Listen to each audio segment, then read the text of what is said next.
നമസ്കാരം. Raf talk ഫുട്ബോളിലേക്ക് അവർക്കും സ്വാഗതം. പ്രഥമ AFC ചാമ്പ്യൻസ് ലീഗ് എലൈറ്റിൽ ഇന്ന് അൽ നസർ കളിക്കാൻ ഇറങ്ങിയാണ്. എതിരാളികൾ അൽ ഷോർത്തയാണ്. രാത്രി ഇന്ത്യൻ സമയം 9:30 ഇറാഖിലെ ബഗ്ദാദിൽ വെച്ചിട്ടാണ് മത്സരം. ഈ കളിക്ക് പക്ഷേ അൽ നസറിന്റെ സൂപ്പർ താരം ക്രിസ്ത്യാനോ റൊണാൾഡോ ഇല്ല. അദ്ദേഹത്തിന് ഇല്ലസ് കാരണം ടീമിനോടൊപ്പം ഇറാഖിലേക്ക് യാത്ര ചെയ്യാൻ കഴിഞ്ഞിട്ടില്ല. എന്നാൽ CR7 വേണ്ടി ഈ മത്സരം തങ്ങൾ വിജയിക്കുമെന്നാണ് ഇപ്പോൾ അവരുടെ സൂപ്പർ താരം സാദിയോ മാനെ പറയുന്നത്. ഇന്നലെ മാനെയാണ് കോച്ച് ലൂയിസ് കാസ്ട്രോക്കൊപ്പം മാധ്യമപ്രവർത്തകർ പ്രീ മാച്ച് പ്രസ് കോൺഫറൻസിൽ കണ്ടത്. CR7 കുറിച്ചുള്ള ചോദ്യത്തിന് അദ്ദേഹത്തിന്റെ മറുപടി, ക്രിസ്ത്യാനോ റൊണാൾഡോ ഞങ്ങളോടൊപ്പം ഇന്ന് ഉണ്ടായിരുന്നെങ്കിൽ എന്ന് ഞാൻ ആഗ്രഹിക്കുകയാണ്. പക്ഷെ അദ്ദേഹത്തിന് വരാൻ കഴിഞ്ഞില്ല.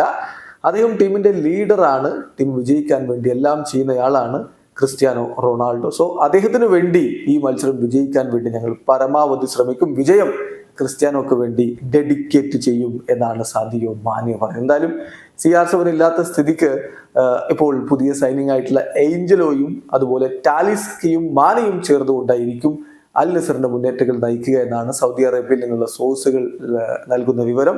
അങ്ങനെയെങ്കിൽ അവരുടെ പ്ലേയിങ് 11 നമ്മളൊന്ന് പരിശോധിക്കുകയാണ്. പ്രോബിൾ 11 ഇങ്ങനെയാണ്. ഗോൾ കീപ്പറായിട്ടും ബെൻഡോ, ഡിഫൻസിൽ ലജാമയും സിമാക്കനും സെന്റർ ബാക്കുമാരുടെ റോളിൽ. ഈ മത്സരത്തിന് ലപ്പോർട്ടില്ല എന്ന കാര്യം കൂടി ശ്രദ്ധിക്കുക.